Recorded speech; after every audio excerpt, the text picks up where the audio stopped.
ជាកូនកូនយើងចារៀនបានជោគជ័យធ្វើអ្វីមួយដោយជោគជ័យចារៀនពូកែអីចឹង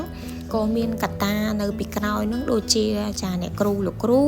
ជាពិសេសនោះគឺអាណាព្យាបាលផ្ទាល់តែម្ដងដូច្នេះហើយខ្ញុំតែងតែគិតថាថ្ងៃដែលពិសេសចានៅក្នុងការចូលរួមរបស់សាលារៀនចាបានបង្កើតកម្មវិធីមិនថាតែការតាំងពិព័រណ៍ឬក៏កម្មវិធីផ្សេងៗនោះទេហើយខ្ញុំតែងតែចាលះបង់ចាដូចជាខ្ញុំនិយាយទៅគឺការរកស៊ីដូច្នេះខ្ញុំចំណាយពេលមួយព្រឹកចាដើម្បីបិទហាងចាលះបង់ពេលវេលាដើម្បីកូននៅពីក្រោយនោះគឺយើងតែងតែ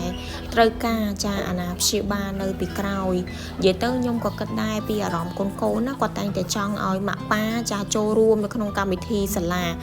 ដូចជាការផ្ដល់កម្លាំងចិត្តនៅក្នុងនោះដែរនិយាយទៅថ្ងៃនេះអូនណាគាត់ចាត្រូវឡើងទៅរាំរបាំចាដើម្បីបើកកម្មវិធីតាំងពីព្រោះនៅសាលារៀនដូច្នេះហើយខ្ញុំបានចំណាយពេលមួយព្រឹកដើម្បីចូលរួមក៏ដូចជានៅរៀបចំចាចេណាពីព្រោះអីនៅក្នុងនោះដោយសារសាលារៀងខ្វះកម្លាំងដែរអញ្ចឹងខ្ញុំក៏ចំណាយពេលចាមួយព្រឹកលះបង់គឺអត់មានថាសោកស្ដាយអីទេបងប្អូនគឺខ្ញុំគិតថាការលះបង់របស់ខ្ញុំចាមួយព្រឹកនេះគឺពិតជាមានន័យខ្លាំងមែនតើទី1ខ្ញុំបានចូលរួមចាសកម្មភាពនៅក្នុងសាលារៀនហើយទី2នោះគឺការផ្ដល់កម្លាំងចិត្តដ៏ខ្លាំងក្លាមែនតើសម្រាប់កូនជាពិសេសចេណាគាត់តែងតែប្រាប់ខ្ញុំថា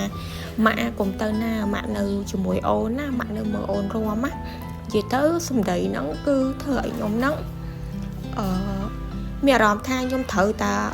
លះបង់ពេលវេលាមួយព្រឹកដើម្បីកូនហើយមែនអ្វីដែលខ្ញុំទទួលបានខ្ញុំឃើញនៅពេលដែលឃើញកូនឡើងសម្ដែងនៅក្នុងសាលារៀនណាក្នុងនាមជាម្ដាយខ្ញុំពិតជាសប្បាយចិត្តខ្លាំងមែនតើចាហើយចេណាគាត់ធ្វើបានល្អចានិយាយទៅមកក្រុមគ្នាគាត់ដូចជា10នាក់11នាក់ចាហើយសម្ដែងទោះបីថាគាត់ជាក្មេងៗដែលទៅតែចាប់ផ្ដើមវឹកហាត់រាំក៏ដោយប៉ុន្តែគាត់ធ្វើបានយ៉ាងល្អដូច្នេះខ្ញុំជាម្ដាយក៏មានអារម្មណ៍ថាសប្បាយរីករាយមែនតើនៅពេលដែលឃើញកូនមានភាពក្លាហានចាហើយខ្ញុំជាចុងក្រោយក៏សូមជូនពរដល់លោកគ្រូអ្នកគ្រូចាយ៉ាងជ្រាលជ្រៅដែលបានកាត់ខំបង្ហាត់បង្រៀនចាកូន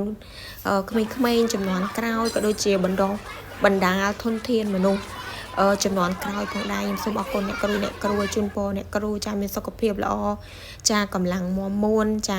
ក្នុងការបង្ហាត់បង្រៀនកូនចំនួនក្រោយដូចជាធនធានចំនួនក្រោយផងដែរអរគុណ